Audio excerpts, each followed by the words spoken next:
Hi అండి, అందరికీ శ్రీరామనవమి శుభాకాంక్షలు అండి. ఈరోజు అయితే శ్రీరామనవమి సందర్భంగా మా ఇంటి పక్కన ఉన్న టెంపుల్కి అయితే పిల్లల్ని తీసుకొని వచ్చేసానండి. అయితే ఈరోజు నా చిట్టి తల్లిని చూసారా, ఎంత క్యూట్గా ఎంత అందంగా ఉందో. మా ఇంటి పక్కనే అండి ఈ టెంపుల్. చూడడానికి చాలా బాగుంటుంది, ప్రశాంతమైన వాతావరణము, చుట్టూ పచ్చని పొలాలు, చూడడానికి చాలా అందంగా ఉంటుందండి. టెంపుల్ లోపల చూడడానికి చాలా బాగుందండి. దినశ్రీ అయితే టెంపుల్ లోపలికి వెళ్దామని మామూలు అలలు చేయడం స్టార్ట్ చేసింది. ఆమె నేను పూజ సామాగ్రి అంతా పట్టుకుంటానని చెప్పింది. ఇదండి చూడండి, ఇదంతా ఎంట్రన్స్ అండి. ఇక్కడ నుంచి ఇట్లాగా పాప అయితే లోపలికి రావడం జరిగింది. మా రాఘవ్ గారు చూసారా, ఈరోజు అయితే పంచ కట్టాలని ఫిక్స్ అయిపోయాడండి. సరే అని చెప్పి ఇద్దరిని రెడీ చేసి టెంపుల్ లోపలికి అయితే తీసుకొని వచ్చాను. చిట్టి తల్లి గబగబా వెళ్ళిపోతుంది. పూజ అవుతుంది రా మమ్మీ అని చెప్తుంది. దినశ్రీ అయితే స్టార్ట్ అయిన తర్వాత వాళ్ళ అన్నయ్యని అయితే పిలుస్తుంది, తొందరగా రా అన్నయ్య.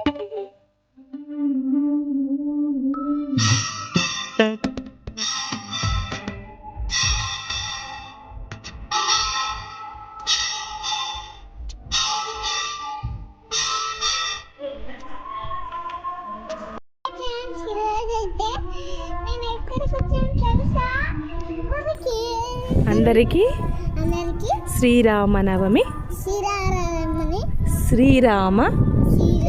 నవమి శుభాకాంక్షలు. హ్యాపీ శ్రీరామనవమి. బాయ్.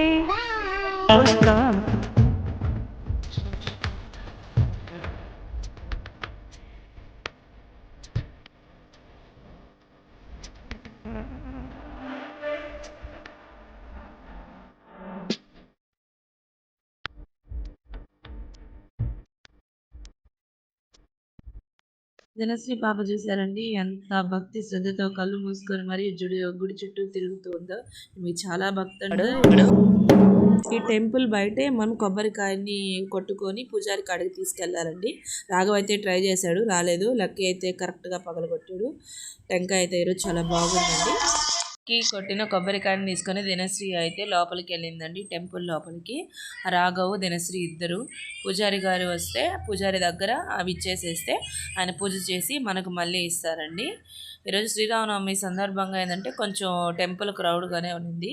పిల్లలు కదండి, పొద్దున్నే రెడీ అయ్యి రావడంతో కొంచెం ఓపిక అయితే లేదు. అప్పటికి పాపం ఓపికగానే నిల్చుకోండి. చాలాసేపు నుంచి చూస్తూ ఉంది పూజారి గారు ఎప్పుడు వస్తారా అని చెప్పి. ఇంకా దినశ్రీ పాపకి ఓపిక నశించిపోతా ఉందండి. కానీ ఓపిక దినశ్రీ ఇంతసేపు ఉండడం నేనైతే ఇదేనండి ఫస్ట్ టైం చూడడం. ఎందుకంటే పాప ఎక్కువసేపు అయితే ఉండదు. నెట్టగిలి పూజారి గారు అయితే వచ్చారండి. ఇదిగోండి మా పాప అయితే కవర్ అక్కడ పెట్టేసేసింది. స్వామిని దర్శించుకోవడం జరిగిందండి. చూస్తున్నారు కదా చిట్టి తల్లి ఎంత కామ్గా నిలుచుకుందో. పూజారి గారు మేము ఇచ్చిన టెంకాయ అవన్నీ తీసుకొని వెళ్ళి పూజ అయితే స్టార్ట్ చేశారండి. దండం పెట్టుకుంటోంది దినశ్రీ పాప. పూజారి గారు పూజ చేసేసి కూడా ఇవ్వడం అయితే జరిగిందండి. మా బుడ్డ చూడండి ఎంత క్యూట్గా ఉందో అసలు. ఇక్కడ ఈ విగ్రహాలు అయితే చాలా బాగున్నాయండి. మళ్ళీ చెప్పు.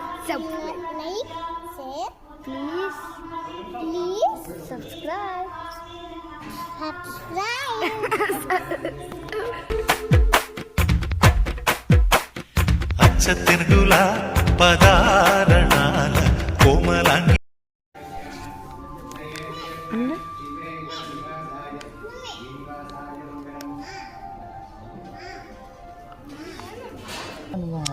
ఏందంట దినశ్రీ ఇది? అవునా, సరే టేస్ట్ చేయ ఎలా ఉందో చెప్పు నాకు. ఎలా ఉందో? బాగుందా? పప్పు తిని చూపు. బాలేదా?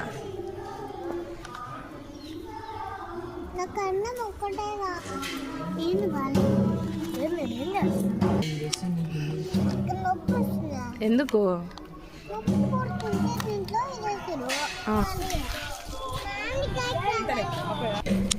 పాప కాళ్ళలో పడిపోతావు దినశ్రీ.